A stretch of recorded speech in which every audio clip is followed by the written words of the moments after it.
ఎక్కడా పొగలేదు, మంచి పోపులు పెడుతున్న సువాసనం లేదు, వడ్డించడానికి గుండిగలు కదుపుతున్నటువంటి చప్పుడు లేదు, కూరలు అవి కదుపుతున్న గరిటెల చప్పుళ్ళు లేవు, ఓ పచ్చళ్ళలో పోపెట్టిన వాసన లేదు. మహానుభావుడు ఎంత దర్శనం చేశాడో శ్రీనాథ మహాకవి. వండిన చొప్పును పొగపు వాసనయున్ పొగపారు చందమున్ భాండ సమృద్ధి సంపదయు పాక విభూతియు సర్వమంగళం. ఏమిటా? ఓ గిన్నెల చప్పుడు లేదు, ఓ పచ్చడికి పోపు వాసన లేదు, ఓ కూర వాసన లేదు. అండజయాన రిత్త ప్రియమాడెను. అండజయాన అంటే హంస నడకలగలిగినటువంటి తల్లి రిత్త ప్రియమాడెను. అబద్ధం చెప్పింది మనకి. ఏం లేదు ఇంట్లో పెట్టడానికి. ఇలా అంటోందేంటి? నేడును భోజనంబు లేకుండుట కాననయ్యే. ఇవాళ కూడా మనకి భోజనం లేదు, ఆకులే ఉంటాయంతే అనుకున్నాడు. అసితోత్పల గంధియు ఏమి మాయయో. ఈ నల్ల కలువ లాంటి కళ్ళున్నటువంటి ఈవిడ ఎందుకు ఇలాంటి పని చేసిందో మనకి అనుకున్నాడు. అంతే. ఇలా ఔపోసన నీళ్లు చేతిలో పట్టుకున్నారంటే ఆముత్తైదువ యాజ్ఞ విప్ర నికరం బాపోషణం బెత్తినం సామర్థ్యం బది ఎట్టిదో నిఖిలమన్ సంపూర్ణమై పత్ర పాత్రీ మధ్యంబున పిండి వంటకములున్ దివ్యాన్నముల్ షడ్ర సామాగ్రి రుచి మత్పదార్థ చేయముల్ సంధిల్లె నొక్కుమ్మడిన్. ఇలా పట్టుకునేటప్పటికీ అరిటాకు నల్లగా మచ్చపడేటట్టు పొగలు కక్కుతున్న తెల్లటి అన్నం, కూరలు, పచ్చళ్ళు, పిండి వంటలు, నోటితో నాకేటటువంటి పదార్థాలు, తాగే పదార్థాలు, భక్ష్య భోజ్య లేఖ్య చోష్యములు అన్నిటితో కూడా పైన నెయ్యి అధికారం చేయబడినటువంటి ఇన్ని పదార్థాలతో విస్తరి కనపడింది. అమ్మయ్యా, ఎంత చిత్రమయ్యా, ఏమిటివిడా? అలా నిలబడి ఓ నవ్వు నవ్విందంటే అందరి విస్తరణలోకే అన్నాలు వచ్చేసాయి. ఏమీ ఆశ్చర్యం అనుకుని తింటున్నారట. కానీ అనుకున్నారు ఏమిటి, మారు పట్టరారేమిటి, పప్పు పట్టురావాలి కదా, అయ్యా ఇంకొంచెం పప్పు వేసుకుంటారా అనాలి కదా అనుకుని ఇలా పప్పు కలుపుకుంటూ అక్కడ అనుకున్నట్ట ఇంకొక ఇంత పప్పు ఉంటే బాగుండు, ఇలా తలెత్తి చూద్దామంటే ఎవరు వడ్డించేవాళ్ళు కనపట్టలేదు అనుకున్నట్ట. ఎవ్వడే పదార్థమింతేని చింతించు అతనికా పదార్థం అంత కలిగి అరిటియాకు మీద అవతారమై ఉండు ఇట్టి మహిమ చూడమెన్నడేని. అంత పప్పు వచ్చేసేదిట. ఇలా పప్పులా కలుపుకుంటూ ఇంకొంచెం నెయ్యి ఉంటే బాగుండు, కమ్మని నెయ్యి వచ్చేసేది, కలిపేసుకుని తినేసేవాడు. కూర ఇలా కలుపుకుని అబ్బా ఎంత బాగుంది అరటికాయ ఆవపెట్టిన కూర, ఇంకొక మొక్కుంటే బాగుండు అనేటప్పటికి ఇంకో ఇంత ఆవతో అరటికాయ కూర వచ్చేది, అది కలిపేసుకునేవట. ఎవడు ఎంతంత తిందామనుకుంటే అంతంత వచ్చింది. అంటే ఏంటి, మీకు ఏమిటి అర్థం అవుతోంది దీన్ని బట్టి? వడ్డించిన విస్తట్లో ఆకరణ పదార్థం ఉండిపోకూడదు. ఎవడు ఎంత తినాలని అనుకున్నాడో అంత పదార్థం వచ్చింది కాబట్టి ఆకరణ విస్తళ్లలో అన్ని పదార్థాలు అయిపోయి. మా గురువుగారు విస్తట్లో భోంచేస్తే మా ఆవిడ ఇప్పటికీ అంటుంటుంది, గురువుగారు భోజనం చేసినట్టు ఎవరు చెయ్యగలరు అని. వేసిన ఆకు ఎలా ఉంటుందో మా గురువుగారి భోజనం అయిపోయినాకు అలాగే ఉంటుంది. కాబట్టి అంత అందంగా తినగలగాలి. అది ఈశ్వరోపాసన చేసిన వాడి భోజనం కూడా అలా ఉంటుంది. దేవతార్చన కదండి అది. కాబట్టి ఎవ్వడే పదార్థమింతేని చింతించు అతనికా పదార్థం అంత కలిగి అరిటియాకు మీద అవతారమయ్యుండు ఇట్టి మహిమ చూడమెన్నడేని. ఎక్కడన్నా చూశామయ్యా ఇలాంటి మహిమ?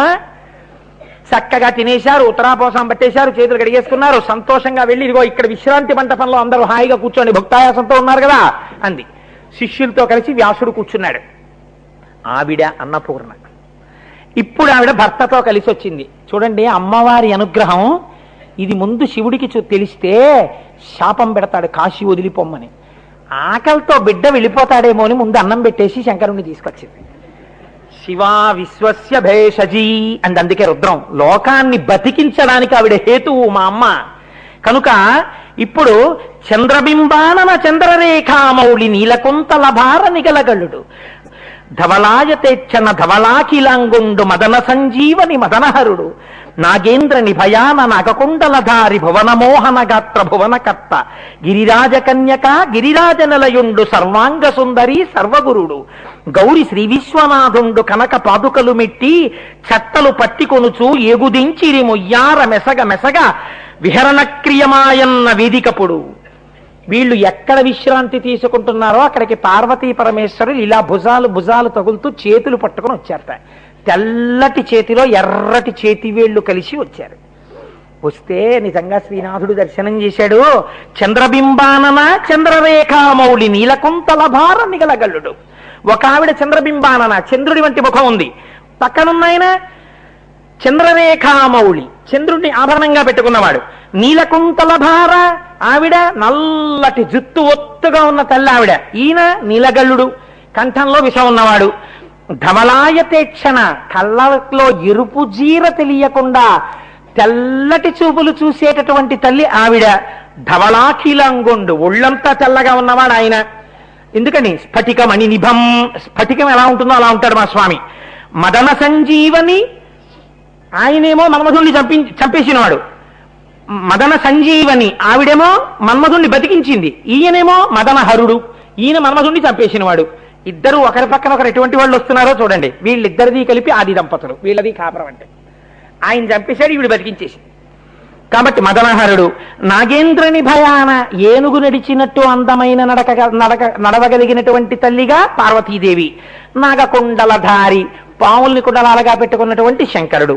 భువనమోహనగాత్ర భువనములన్నీ మోహపడిపోతాయి ఆవిడే నోరు విప్పిందంటే. వ్యాసుడు లలితా సహస్రంలో చెప్పాడు కదా, ఒక్కసారి శభాష్ అందంతే అమ్మవారు తొడిగేసింది గరీబు సరస్వతీదేవి.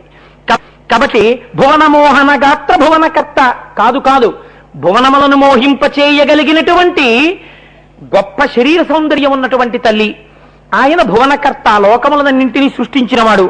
గిరిరాజ కన్యక ఆవిడేమో పర్వతరాజపుత్రి, ఈయన గిరిరాజ నిలయుండు, ఈయన కైలాస పర్వతం మీద వాసం ఉండేవాడు.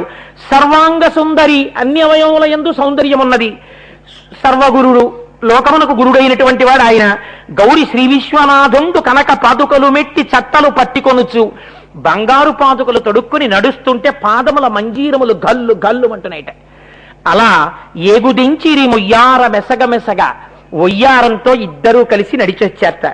విహరణ క్రియమాయున్న వేదికప్పుడు అప్పుడు మేము విశ్రాంతి తీసుకుంటున్న వేదిక దగ్గరికి వచ్చారు పార్వతీ పరమేశ్వరులు. చెప్తున్నాడు మహానుభావుడు వ్యాస మహర్షి. వచ్చి అమ్మవారి వంక చూశాట, ప్రసన్నంగా నవ్వుతోందట. అయ్యవారి వంక చూశాట అని ఉన్నట్ట. ఏంటి ఇంత కోపంగా ఉన్నాడినా అని బెంగ పెట్టుకున్నట్ట. ఇదేంటి ఎప్పుడు చూడలేదే, ఇలా ఉన్నాడేంటి కోపంగా నా పట్ల, అమ్మవారింత ప్రసన్నంగా ఉంది అనుకున్నట్ట. శంకరుడు అన్నట్ట, ఏమిరా నువ్వు ప్రాజ్ఞుడవని 7 రోజులు అన్నం దొరకకపోయినా ముక్తక్షేత్రంలో ఎలా ఉండాలో అలా ఉంటావని నీకు పరీక్ష పెడితే నువ్వు తట్టుకోలేకపోగా నా చేత నిర్మింపబడి కొన్ని కోట్ల మందికి మోక్షం ఇవ్వడం కోసమని సిద్ధం చేయబడినటువంటి వారణాసి పట్టణంలో ఎవరు ఉండకుండా చేద్దామనుకుంటున్నావా అని శాపవాక్యంతో ఎంతకి తెగించావురా. ఏది నా లక్ష్యమో ఏది నా ధ్యేయమో దాన్ని త్రోసిరాజనగలిగిన శాపం ఇవ్వాలనుకుంటున్నావా అంటే ఆయన సంకల్పానికి వ్యతిరేకంగా ప్రయత్నించాడు. శివ సంకల్పమస్తు అనవలసిన వాడు వ్యతిరిక్తంగా ప్రవర్తించాడు. ఎందుకు నీ అభిషేకం ఇంకా, ఎందుకు నువ్వు చదువుకున్నటువంటి శాస్త్రం ఇంకా, ఎందుకు నీ తపస్సు ఇంకా, నీవిగ కాశీలో ఉండడానికి అర్హుడవు కావు. కాబట్టి నువ్వు కాశీ విడిచి ఉత్తర